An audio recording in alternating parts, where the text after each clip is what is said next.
Hi everyone, আমি Riya and again welcome back to my channel Riya lifestyle. কেমন আছো তোমরা সবাই? আশা করছি তোমরা সবাই ভালো আছো, সুস্থ আছো। শুরু করছি নতুন আরও একটা ভিডিও। তো আজকের ভিডিওটা শুরু হচ্ছে একদম বিকেলবেলা থেকে। তো বেশ কয়েকদিন হলো তোমাদের সাথে ভিডিও শেয়ার করা হয় না, তো ভাবলাম আজ আমি তোমাদের সাথে একটা সুন্দর ভিডিও শেয়ার করব। তো তাই জন্য বিকেলবেলা একদম ক্যামেরা নিয়ে রেডি হয়ে গেছি ভিডিও শ্যুট করার জন্য।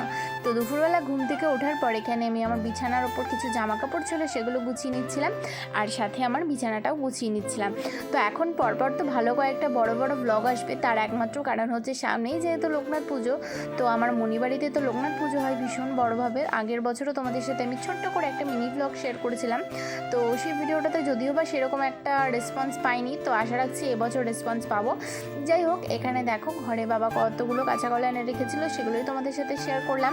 আর আজকের ওয়েদারটা তো ছিল ভীষণ গরম ছিল, সারাটা দিন একদম আমাকে দেখে বুঝতেই পারছো গরমে একদম বিধ্বস্ত হয়ে গেছি আমি।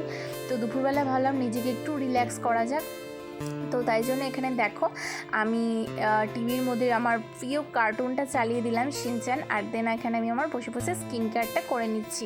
তো সবার প্রথমে করে নিলাম ফেস ওয়াশ, আর দেন আমি এখানে একটা মুলতানি মাটির ফেস প্যাক লাগাচ্ছি। তো মুলতানি মাটির ফেস প্যাকটা অনেকে কাঁচা দুধ দিয়ে করে, অনেকে টক দই দিয়ে করে, বাট আমার ওই সমস্ত দিয়ে করলে একটু প্রবলেম হয়। তো তাই জন্য আমি একদম নর্মাল জল দিয়ে করি।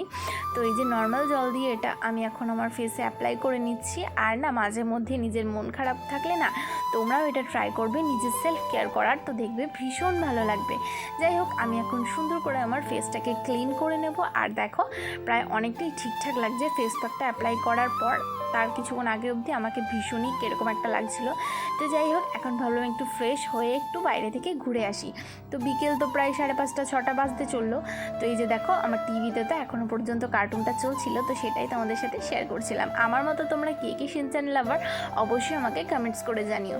তো এই যে দেখো আমি ছাদে চলে এসেছি। তো যেই মুহূর্তে ভিডিওটা আমি শ্যুট করেছি সেই মুহূর্তে আমার মনটা অনেকটাই খারাপ ছিল, বাট যেই মুহূর্তে আমি ভয়েস ওভারটা করছি এই মুহূর্তে আমার মুডটা বেশ ভালো হয়ে রয়েছে। এখানে জানো তো ভিডিও ক্লিপটা আমি ভিডিওতে দিইনি, বাট একটা ঘটনা আমার সাথে হয়েছে। তো সেটা হচ্ছে আমি এরকম ছাদের মধ্যে ভিডিও বানাতে না হাত পা মুভ করছিলাম।